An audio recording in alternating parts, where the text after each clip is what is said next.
الحقائق تنكشف متى قابل كريستيانو رونالدو وكيم كارديشيان. ما هي طبيعة العلاقة بين رونالدو وكيم كارديشيان؟ قدم كريستيانو رونالدو مستوى رائعا رفقة فريقه النصر منذ أن انضم إلى الفريق خلال فترة الانتقالات الشتوية الماضية، مما جعل البعض يتحدث عن علاقته بالعارضة الشهيرة كيم كارديشيان.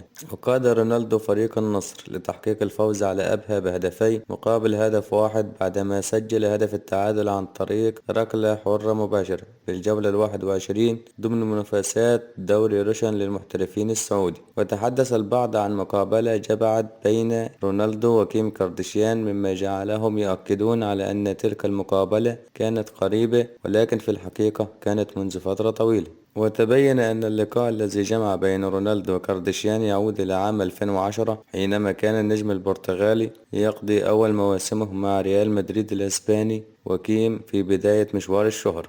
رونالدو دخل في علاقة مدتها قصيرة للغاية مع كيم، حيث ظهر سويا أكثر من مرة، والتقطتهم عدسات كاميرات الصحافة التي تحدثت وقتها عن الانسجام الكبير الذي يبدو بينهما، لكن سرعان ما انتهت العلاقة بين الثنائي.